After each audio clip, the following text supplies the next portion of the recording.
નસવાડી તાલુકામાં સવારથી ધોધમાર વરસાદ પડતા વાતાવરણમાં ઠંડક પ્રસરી હતી.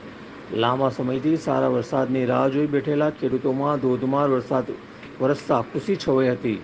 સાથે નસવાડી તાલુકામાંથી પસાર થતી મેન નદી અને અશ્વિન નદીમાં પાણી આવતા નદી બે કાંઠે વહેતી થઈ છે, જેથી આ નદીમાં પાણી સંગ્રહ થતાં અગાઉ ખેતીમાં ઉપયોગી બનશે અને પાણીના સ્તર પણ ઊંચા આવશે, જેને લઈ ખેડૂતોમાં ખુશી છવાઈ છે.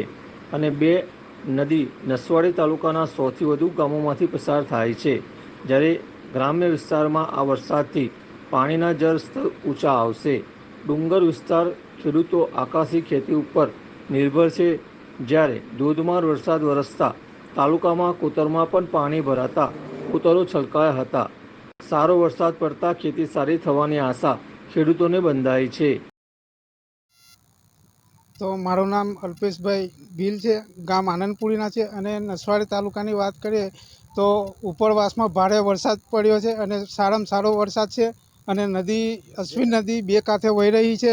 અને હાલ ખેતીની વાત કરીએ તો કપાસ સારામાં સારો છે. અને આ કપાસ આવો વરસાદ પડે તો ખેડૂતોને સારી ઉપજ મળે એવી આશા રાખીએ છીએ, અભિનંદન પાઠવીએ છીએ.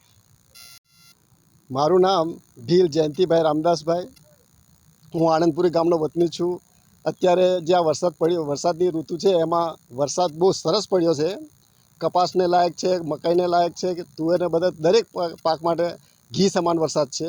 એટલે અત્યારે અમે આનંદપુરી ગામના ખેડૂતો બહુ સરસ વરસાદને આવકારીએ છીએ, અભિનંદન આપીએ છીએ કે આવો વરસ સારામાં સારું વરસ આવે એ અમે અભિનંદન પાઠવીએ છીએ.